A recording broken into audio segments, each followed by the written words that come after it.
Hey everyone, welcome back to Topher Drives, where for the last few days I've been daily driving this 2025 Toyota Highlander Limited 25th Anniversary Edition, or just 25th Edition as they call it. And I am so happy that we are finally back to Michigan. We're back to the city. The noises are being somewhat ambient today, because I've been traveling for the past 3 weeks and I can finally get somewhat back into my routine. But the reason I bring up travel is because, as some of you know and some of you have seen, I was in Ojai, California for the first drive of the Toyota CHR and the Toyota BZ Woodland. And part of that was a surprise reveal vehicle, which ended up being the new 2027 Highlander, which is now going to be an EV. That's it. That's going to be your only choice for the 5th generation Highlander. So I thought, well, when I get back to Michigan, I want to revisit the 4th generation Highlander and say goodbye to it, and also see what will be missing for the next generation. So today we're going to show you around this special 25th anniversary edition of the Highlander. And then obviously we're downtown right now. It's going to be kind of a commute, kind of a living with video, because I do have to stop at the store on the way home.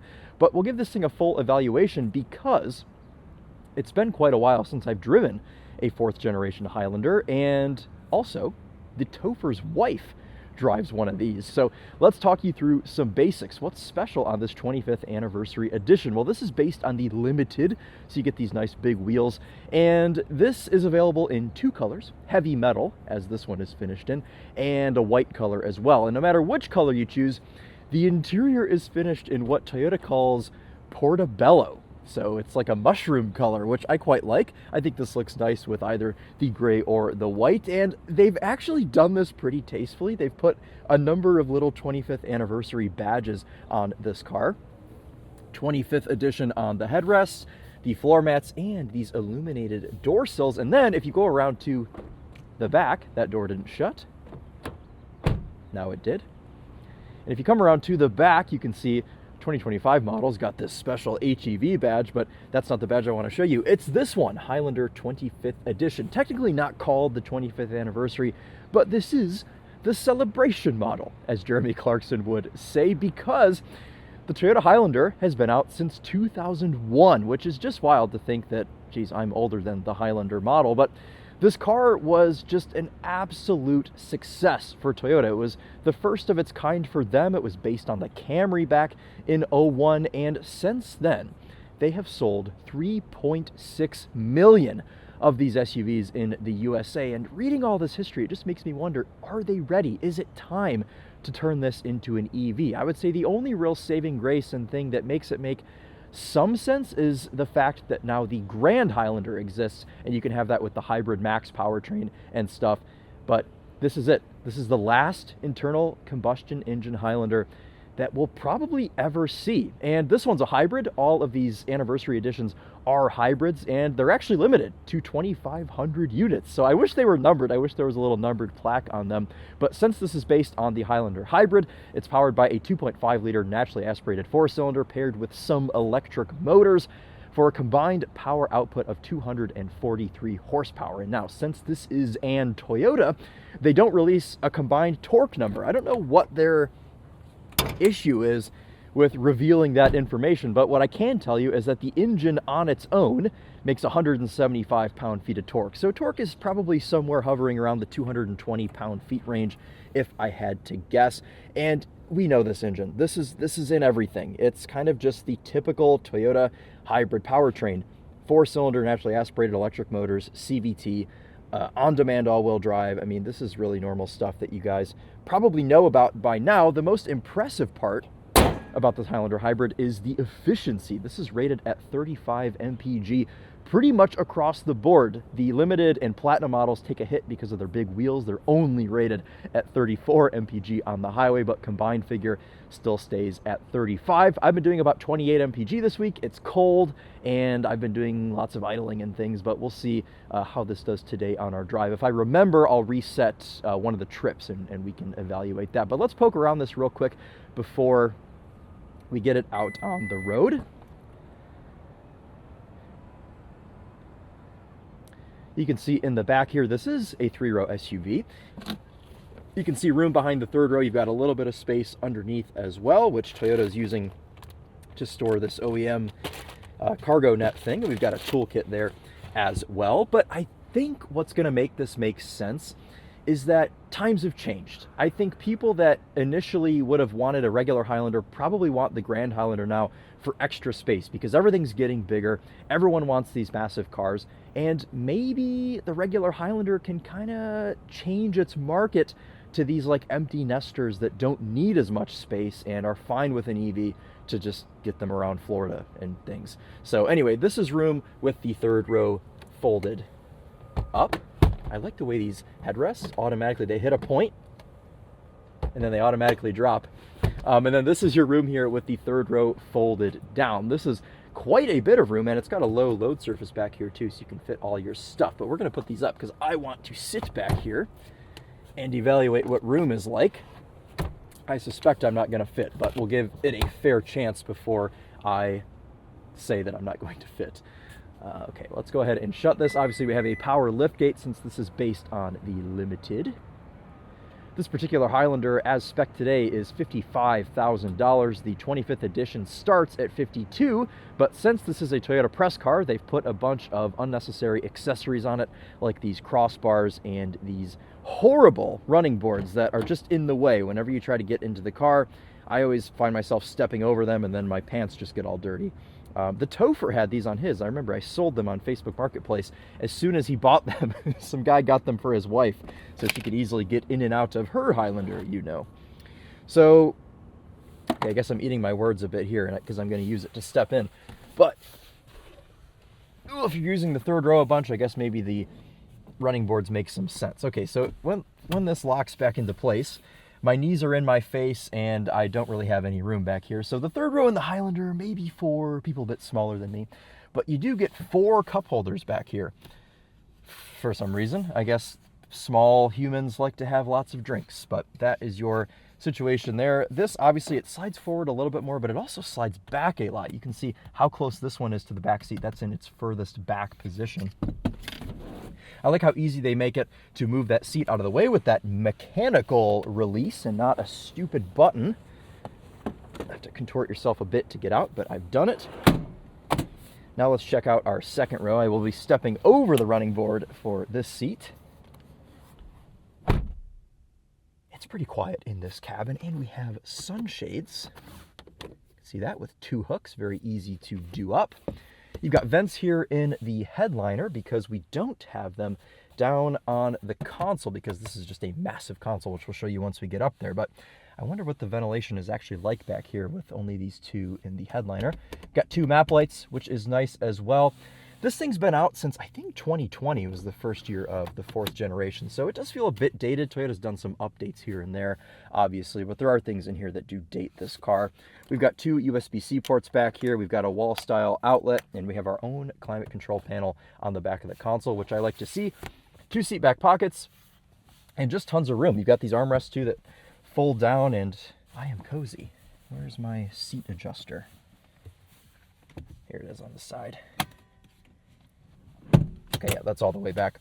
So yeah, I mean, I've got enough room, 5'11" sat behind myself. This is, I think, I don't know that this does comfort access, so I think this is actually in my driving position right now. But all is well here. Is it 10:30? It is!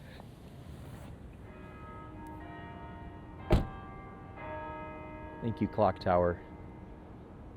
Right, let's talk tires before we get up front. We are on a Goodyear Eagle Touring, and I mentioned it's a 20, but the tire is a 235/55 R20. Obviously, this is a squared setup on this car, and I mentioned it's all-wheel drive. I've noticed over 400 miles of range on this too, indicated on the cluster. So, okay, here's what I like the most about this. It has wood trim, I think. I mean, it looks kind of fake, but hey, they're trying to simulate some wood here. And there's not as much wood in here as I would like, but I think any wood is good in today's market. I was also driving some Jeeps when I was out in California. Both of those videos are currently live if you want to check those out. But the Grand Cherokee had some good wood trim inside, and I was trying to think, what other SUVs in 2025, 2026 offer you wood trim? Well, here you go, the Highlander 25th edition, and I suspect the Limited and Platinum models do also, because there was nothing in the blurb about this wood being special for the 25th edition. But this is kind of heritage because the first generation Highlanders, they had that wood trim panel surrounding the climate control and all that stuff. So I wish they would have done that here too, but whatever. Beyond the wood, there's also a nice blend of materials on the door panel. You've got this Portobello leather trim below the wood, and then you've got this black leather as well next to your window switches. And even this plastic at the top, not super scratchy. I mean, listen to this, and then listen to this. So you've got some crappier plastic on the bottom of the door panels, but they do hide most of that material pretty well. Console's wrapped in leather. Dashboard is wrapped in some fake leather, or at least has some fake stitching on it. And then at the end of our very gray headliner, you can see the tweeters for our 11-speaker JBL sound system. Of course, since this is a limited, we get lots of nice features. But before we get into anything else, let's power this on with our power button.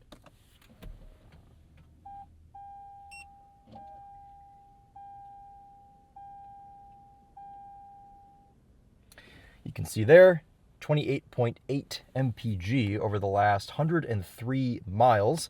Haven't driven this as much as I usually do, just because I've been out of town doing many things. I mean, I was driving on the Ottawa River this week, obviously frozen, in a Volvo EX30 cross country. You'll see that over on the Topher channel, but geez, just have been doing so much stuff.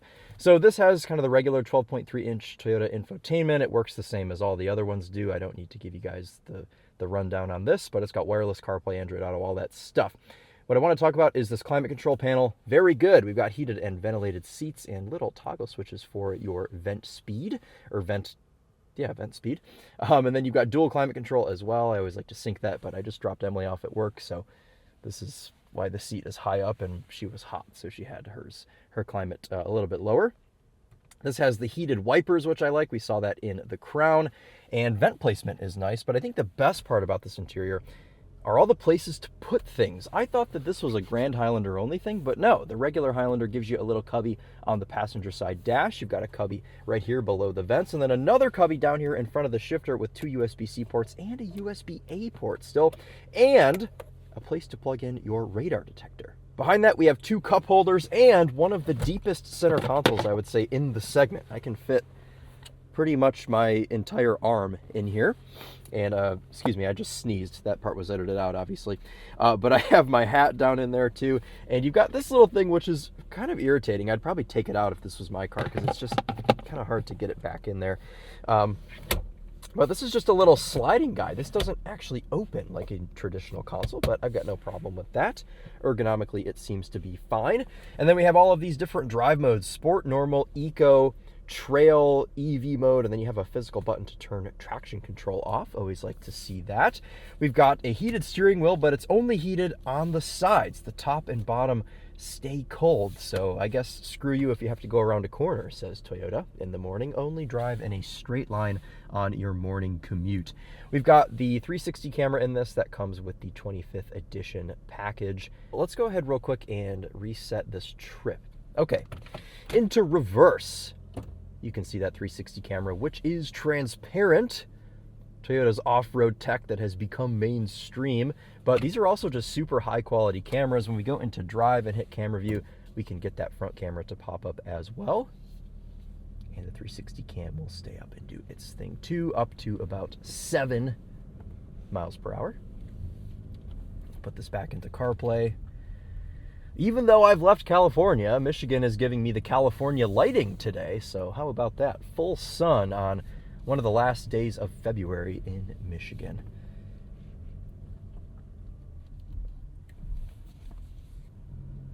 You guys hear that 4-cylinder has come to life. Probably the loudest thing about this car is this 2.5 liter, and I think it's just because it's kind of just an ancient engine. You know, it's been around for a while, and it's not the most refined in the way of being quiet and smooth. Obviously, it's dead reliable. These engines will probably outlive most of us that are filming and watching this video. Anyway, though, maneuverability in this is just fantastic. The steering is ultra light, and the turning circle is pretty good too, which means you can easily maneuver yourself around poles and things, and other cars in the structure are no problem. Get myself down to this thing. Sometimes it's nice to have the camera pulled up at a higher speed, so it's kind of a bummer that it shuts off at 7 miles an hour, but whatever. No problem over the speed bumps, and no sort of sophisticated suspension on this, no adaptive dampers or anything, just standard, regular dampers that are tuned for comfort.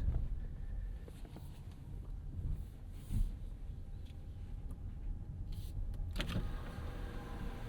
can hear my electric mode. Please insert your ticket with the barcode facing up. Okay, we are out on the road, beginning our little commute in the 2025 Toyota Highlander Limited 25th Edition. This is a Toyota, which means that all of the hybrid inputs in this are fantastic. The switchover from ICE to electric and vice versa is lovely. The brake pedal feels good, and the accelerator is quite lovely as well. If you're really gentle with it, you can get it to go in EV mode for quite a while, but if you want to lock it in EV mode, if you're under 20 miles an hour, you are able to do so with this little button over here on the right, but it will kick you out if you exceed 20 or if you push the accelerator too much. It's quite toasty in here. Luckily, we have these big climate knobs to adjust that. Also meant to mention, this middle cubby here is a wireless charger, and it seems to work pretty well. I haven't had any weird errors with this wireless charger this week. It has just worked. I am turning all of these heated elements off. Something about having these on, even when it's cold out and the sun's out, it bakes you. Even though this only heats the sides of the wheel, it heats them. It very much heats them. And this on setting 3 is quite hot as well.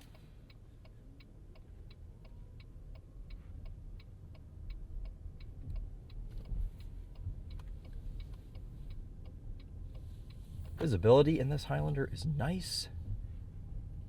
Even though this is a big 3-row SUV, it's easy. I mean, the only visibility that's a little bit of a bummer is out the back. Now, if you were to fold that 3rd row seat down, it would be better, and I've kind of done this to myself. But if you have passengers back there, you don't have a choice. And we don't get a camera mirror in this, so that's a little bit disappointing. I don't know if Toyota offers one as an accessory or on the Platinum or something, but in this $55,000 car as built today, no camera mirror. That's a disappointment. But we do have this little mirror here. That means you can spy on your children, or rear passengers, whoever's back there. You can see them, but I don't know how to get it to stay. So does it mean you have to hold your finger here constantly for this to work? See how long we can leave this in EV mode. Coming up to a stop. Brake pedal is nice and gradual. I mean, Toyota's kind of perfected these hybrid brake pedals at this point.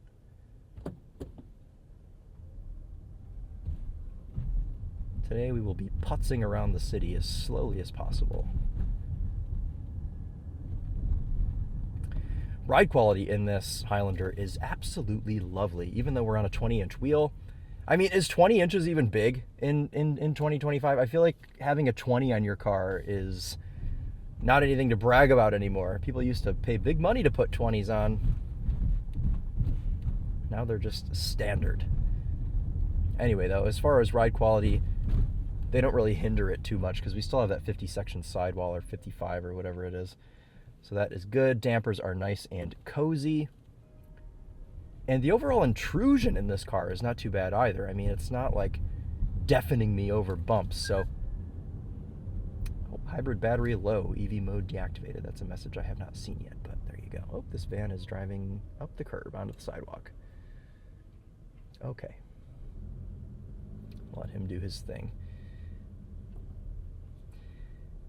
And I do really like driving this in EV mode because that 2.5 liter does really drone, and it's not a pleasant sound. So I'm trying to remind myself right now, if I'm ever behind someone in a Highlander and they're going incredibly slow, it's because they don't want to deafen themselves with the engine. Let's get this out of the city and on to our first stop at the grocery store. Get this nice and tight to the first lane, no problem whatsoever. I want to compliment the steering rack in this because you don't have to do a million turns lock to lock to get this thing where you need to go, but then also it's not too quick that it like startles you. I think they've got all of the driving tuning in this car is seriously perfect. Obviously they've had 25 years to dial this car in, but that's where I wonder, what is the legacy going to look like for the 2027 model year, for the 5th generation? How is this car going to be received? I mean, it seems so far from what I've seen. I did a walk around on the car over on the Topher channel if you guys want to go check that out. And there are still some physical buttons, but they've gotten rid of some of it. It's certainly not as straightforward as this is with all of this physicality inside. It's so funny. I bet the first generation Highlander is about the same size as a current RAV4. Because everything just gets bigger and bigger and bigger until they then have to introduce an entirely separate model to justify the bigness.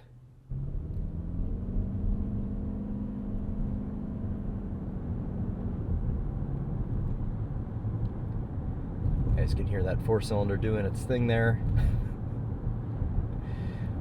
You know, normally I wouldn't complain about an engine being loud and buzzy in like a Corolla hybrid or even a Camry or even like a, a Prius. But I think in a $55,000 Highlander, I don't want to be hearing a stupid buzzy little 4-cylinder. And they used to do a V6 in the Highlander, but they killed it in I think 2022 or 3 and replaced it with the T24, which is what we see in most of the new stuff, the 2.4 liter turbo. It's so funny, when the Topher bought his Highlander, he actually bought it out of the press fleet, so it was very similarly equipped to this one. 20-inch wheels, running boards.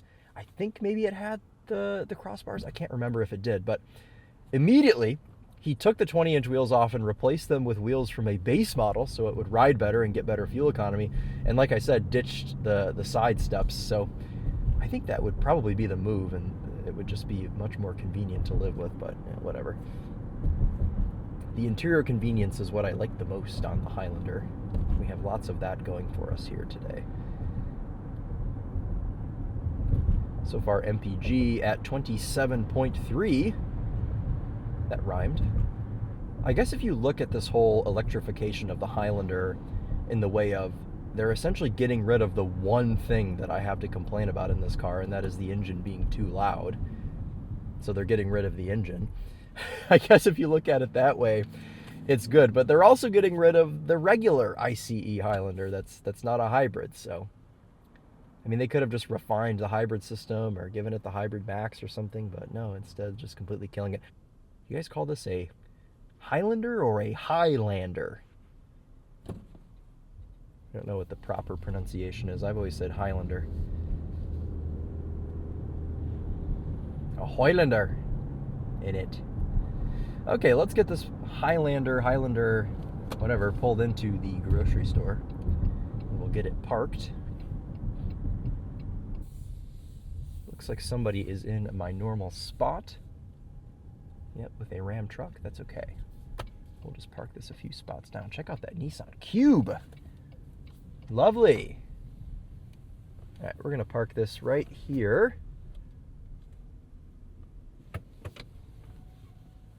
Use this 360 camera and backup camera.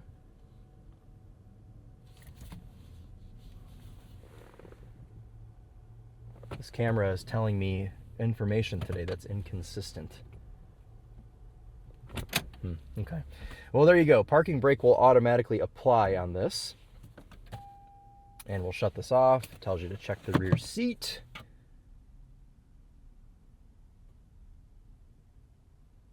All the car you ever need right there, Honda Fit. Okay, let's step out over our running boards and check out what our room is like in the spot. Now, I know that the Highlander is a big SUV, as I've said, but it's still pretty normal sized for the world in the US here in 2026, and it fits in this spot with no problem. Rear doors are a bit big, so you may want to watch this if you have people getting out of the back, because that does go very much into the spot next to you. But you could open this to first click, you could probably get in and out. Second click, you're going to be into the next spot. So just something to keep in mind. Now we've got just a pretty regular looking key here, but it does say Highlander on it, which is pretty cool. You can either lock this with the key, or you can lock it with these two little lines on either of the front door handles. So you just press that and the car will lock as well. So, okay, I'm going to go into the store and we'll finish this one out on the highway and on the test loop.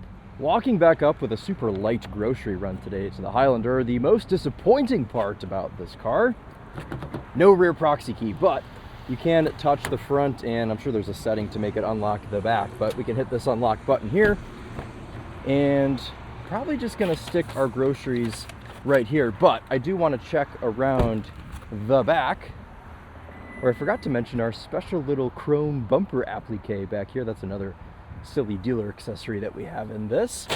Or actually, could we get this? Is that what this is for? Okay, maybe we'll leave that right there and test it out on the performance loop and see if it can stay in place. Anyway, though, at least this has actual door handles, unlike the new 5th generation Highlander, which has the silly little electronic ones, like a Jeep Wagoneer S.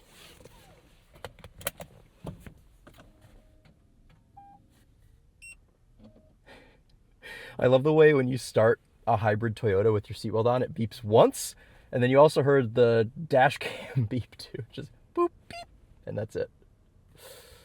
Okay, let's get this thing back out on the road and finish our drive.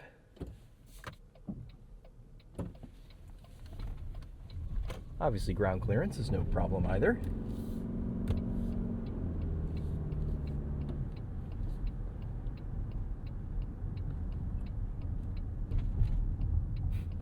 Can hear that bag moving around back there. Hopefully, it does not rip and shred itself like the Civic Type R when we did that. Okay, let's get this Highlander onto the highway. Take the racing line through here. Oh geez, okay, there are people doing construction on the ramp. We've got to take this very easy today. Okay, get past them, then we'll get into the throttle.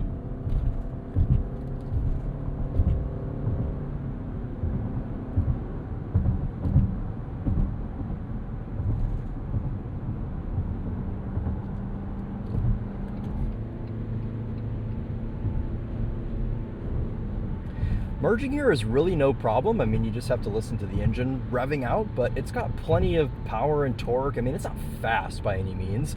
I wouldn't even really call it quick, but it's adequate power. It'll get you merged safely, and that's really all these cars have to do. I mean, I'm sure the new electric one's going to have like 500 horsepower or something stupid and go 0 to 60 in 4.5 seconds. Oh, dearie me. It's about to be an actual crash. Okay, that was obnoxious. Alrighty. But once you're actually cruising on the highway and you can get past the sound of the crossbars, which are an option, and you probably don't have them on your Highlander, it's all good cruising in this. You know, ergonomically, we're fine. Not the most cozy center console. I know the little sliding guy here is pretty clever, and it's a deep console, but it's not the squishiest surface for the elbow. But the driver's door panel, I guess it's a little bit squishier. Your elbows are not going to be the comfiest things in the world here in a 4th generation Highlander.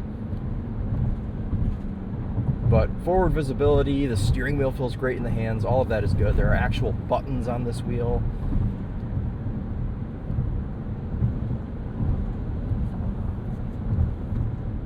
It's a little bit quieter if you shut the sunroof shade.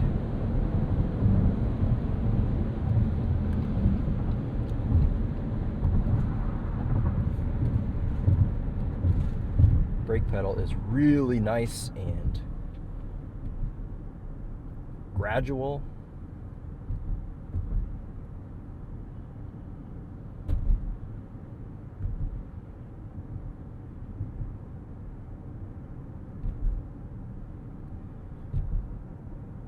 This is one of those cars where it's a little bit hard to come up with kind of bombshells about it, and that's fine. You know, this car is not a bombshell, it's just a car. And Toyota, they usually do a pretty good job of making car. You know, we saw this with the Camry, we see this with the RAV4, with the Corolla.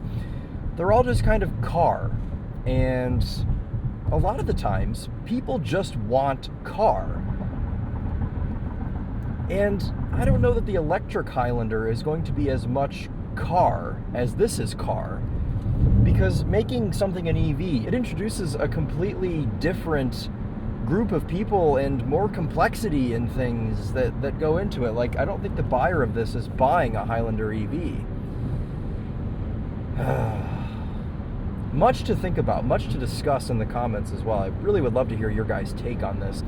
Okay, we've got all the cruise control things in the world on this car. Easy to do, not as good as the little switch that used to come off the side of the wheel like I have on my IS300 and GS400, but you know what? we'll forgive them because it's still actual buttons here. You've got lane keep assist, or lane tracing, I think is what Toyota calls it. This will not change lanes for you. It's not that sophisticated, but it will keep you in the lines. We're going to set this at a lower speed. You can also change your following distance with this. There you go. And accelerate, and accelerate. Okay, so it's a little bit nervous. Takes it a second to kind of gain the confidence to actually execute the pass. It's still not up to the speed that I've set it at.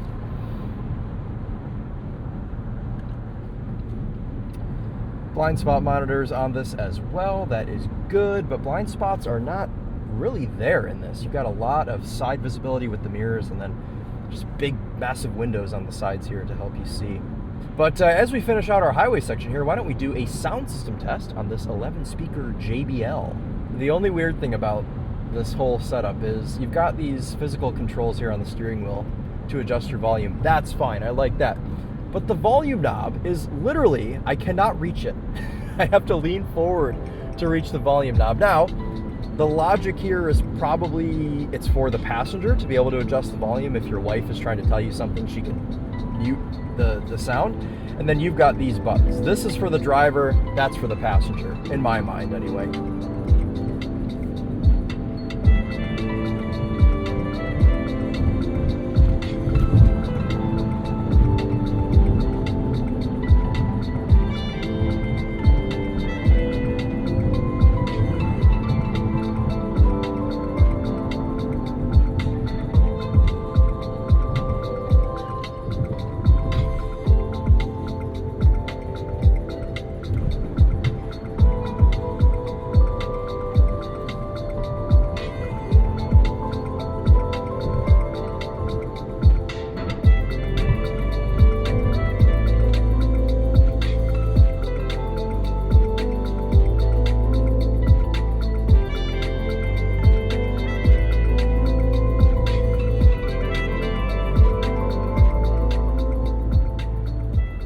Actually a really good sound system. It's, like I said, it's been a minute since I've been in a Highlander, and I think they've tweaked the tuning of this, because these older JBL systems, they never really scratched the itch for me, but as of late, they've been doing the job just fine, and this one's pretty good. It's got good power, it's got crispy highs, and even though the volume knob is far away, it is still here, so can't complain about that either. Okay, let's spoil our fuel economy, bump this up into Sport, and we're going to make a complete stop here to not run the red. What in the world? I thought my engine was loud. Then you pull up next to a Stellantis product into Sport. I think, well, crap, what was the fuel economy before I just ruined it? I think it was 29.3. So still behind that combined estimate of 35.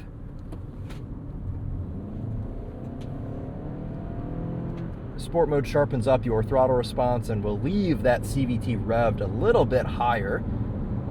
It's not as concentrated as being super efficient. It's concentrated on getting you where you need to go. But it will still drop down into EV mode if you take your foot off the throttle completely. Let's take this around a corner and see what this thing handles like.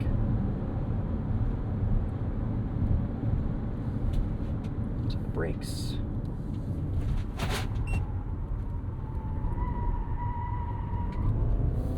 Okay. Setting off the dash cam.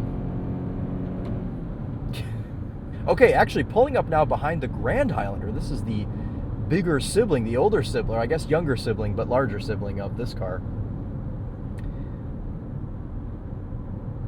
That's the future of Highlander right here in front of us. Anyway, though, all right, that's just about going to wrap it up here for the Highlander. Around that corner, I mean, it's just what you'd expect for a three-row SUV. It's fine. It squeals tires.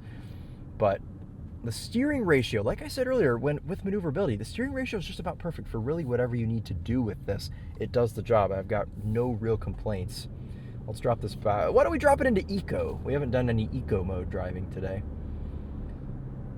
I hate driving in Eco in any car because it just numbs the throttle response so much.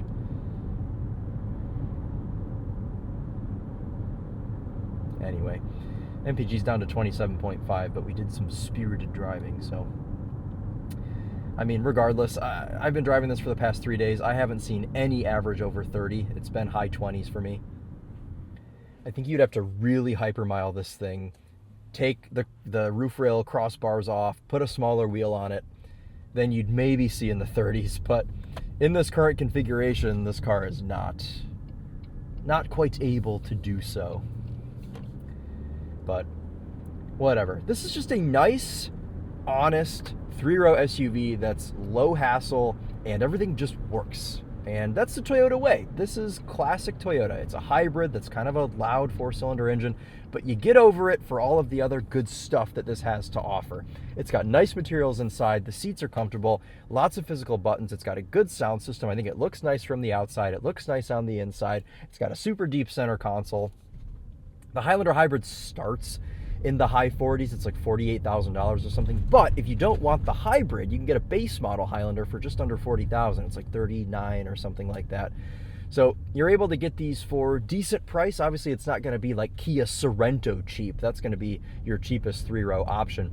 But for Toyota reliability that's proven with this current powertrain, it's kind of hard to argue the Highlander. And there's a big change coming. And I don't know that the long-term reliability is going to be there, because I guess we kind of know what EVs are like long-term with some older models that need batteries after 8 to 10 years. But will these newer cars need batteries that soon? I don't know. But even if they do, there's no way they're outlasting a first-generation Highlander that's still on the road with 350,000 miles on it. There's just no way. So I think Toyota is kind of... They're messing with their legacy a little bit here, making the Highlander electric, but I guess only time will tell what happens. But I mean, I don't know about you guys, but how many Highlanders did we see on the road today? Multiple. We saw many Highlanders, and I still see first-gen Highlanders all the time, even in Michigan, where rust has been a factor for the last 25 years. So these cars last. This one will. So go and get yourself a 25th edition if you can find one, because this is a super cool package. I just wish they had the little numbered thing on here like they do with like the Morizo GR cars and stuff, the final edition Supra. But these are limited to 2,500 models, so they're going to be somewhat hard to find, but they're pretty cool. Kind of a cool little Easter egg model that I didn't even know existed until this got dropped off the other day. So there you go. Toyota Highlander 25th edition. That's been my take on it, my little living with video. We should actually see if the bag survived in the back. Use the key to pop the trunk. Okay, it kind of did. Did we lose a handle, or did it just slide off? Oh, it just slid off. No big deal. Okay, that's fine. We'll leave that. But that's it. Let me know what you guys think. Hope you enjoyed, and thank you so much for watching. I'm going to miss the Highlander as it is, but we'll give the EV a chance. I'm sure we'll drive it here this year, probably later, maybe October, November, sometime around then, and we'll see what that's like. But this will probably be the last internal combustion engine Highlander that I ever drive. So that's it. All right, we'll talk to you guys later, and thanks again for watching. Take care.